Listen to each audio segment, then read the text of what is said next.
ఎన్నికల ముంగిట వైసీపీలో చేరికల జోష్ కొనసాగుతోంది. విశాఖ ఉత్తర నియోజకవర్గం బీఎస్పీ పార్టీ ఎమ్మెల్యే అభ్యర్థిగా ఉన్న జి శరత్ బాబు వైసీపీలో చేరారు. వారి అనుచరులతో కలిసి వైసీపీ ఎమ్మెల్యే అభ్యర్థి కేకే రాజు సమక్షంలో వైసీపీ కండువాను కప్పుకున్నారు. సీఎం జగన్ చేపడుతున్న సంక్షేమం, అభివృద్ధి కార్యక్రమాలకు ఆకర్షితులై పార్టీలో చేరుతున్నారని కేకే రాజు అన్నారు. సీఎం జగన్తోనే రాష్ట్రంలో అన్ని వర్గాల ప్రజలకు న్యాయం జరుగుతుందని చెప్పారు. విశాఖలో 435 కోట్ల పెట్టుబడులతో అభివృద్ధి జరిగిందన్నారు. మంచి నిర్ణయం తీసుకుని బహుజన సమాజ్ పార్టీ నుంచి బయటకు వచ్చి మళ్ళీ వైఎస్ఆర్ కాంగ్రెస్ పార్టీ మద్దతు తెలిపినందుకు ధన్యవాదాలు తెలియజేస్తున్నాను. తప్పకుండా ఈరోజు బాబురావు గారు చెప్పినట్టు అన్ని వర్గాల వారు కూడా ఈరోజు జగన్మోహన్ రెడ్డి గారు ఏదైతే చెప్తున్నారు, నేను మంచి చేశాననిపిస్తే, నేను మేలు చేశాననిపిస్తే, భవిష్యత్తులో నా వల్ల మీకు మేము మంచి జరుగుతుందనిపిస్తే, మేలు జరుగుతుందనిపిస్తే నా నాయకత్వాన్ని సమర్థించడం జగన్మోహన్ రెడ్డి గారు ఈరోజు చెప్తున్నారు.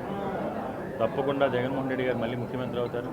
ఆయన సారథ్యంలో అన్ని రంగాల్లో కూడా విద్యారంగంలో వడివడిగా ముందుకు దూసుకుపోయాం. విద్యారంగంలో దేశంలోనే కేరళ తర్వాత 10 పారామీటర్స్ తీసుకుంటే 5 పారామీటర్స్లో కేరళని అధిగమించాం.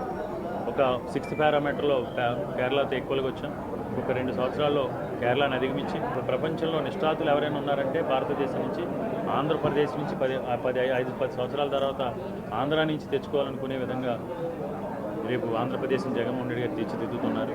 ఈ సందర్భంగా మీడియా మిత్రులందరికీ కూడా ఒకటే మనవి, నిజమైన ప్రజాసేవకుడిగా నిస్వార్థంగా రాజ్యాంగానికి విలువనిస్తూ అన్ని రంగాలను కూడా ముందుకు తీసుకెళ్తున్న జగన్మోహన్ రెడ్డి గారి నాయకత్వాన్ని ప్రతి ఒక్కరు కూడా సమర్థించి, మరీ ముఖ్యంగా ఉత్తరాంధ్ర ప్రాంతం అభివృద్ధి చెందాలి. ఉత్తరాంధ్ర ప్రాంతాన్ని ముఖద్వారం అంటే విశాఖపట్నం అభివృద్ధి ప్రపంచ పటంలో శిఖరాగ్రాన్ని నిలవాలంటే అది ఒక వైఎస్ జగన్మోహన్ రెడ్డి గారి వల్ల మాత్రమే సాధ్యమవుతుంది. ఎందుకంటే చంద్రబాబు నాయుడు గారు 95 నుంచి 2004 వరకు కూడా ఉద్దేశపూర్వకంగా హైదరాబాద్ పేరు చెప్పి మన ప్రాంతానికి తీరని అన్యాయం చేశారు. రాజశేఖర రెడ్డి గారి దయ వల్ల, ప్రజల ఆశీస్సులతో, దేవుడు ఆశీస్సులు, రాజశేఖర రెడ్డి గారు ముఖ్యమంత్రి అయిన తర్వాత 2004 నుంచి 2009 వరకు కూడా ఈ ప్రాంతానికి పెట్టుబడులు వచ్చినాయి, పరిశ్రమలు వచ్చినాయి, ఉపాధి ఉద్యోగావకాశాలు వచ్చినాయి. దురదృష్టం రాష్ట్రం విడిపోయింది. మళ్ళీ 2014లో బీజేపీ, జనసేన, తెలుగుదేశం పార్టీ కూటమి. అప్పుడు హైదరాబాద్ 9 ఏళ్ళు హైదరాబాద్ అన్నారు ఆయన, ఈ 5 ఏళ్ళు అమరావతి అన్నారు. కాబట్టి ఉత్తరాంధ్ర ప్రజలు ప్రతి ఒక్కరు కూడా ఈరోజు ఆలోచన చేయండి. మన ప్రాంతం, మన ప్రేమించే ప్రాంతం, అన్ని రకాల ఉన్న ప్రాంతం, అభివృద్ధికి ఆస్కారం ఉన్న ప్రాంతం.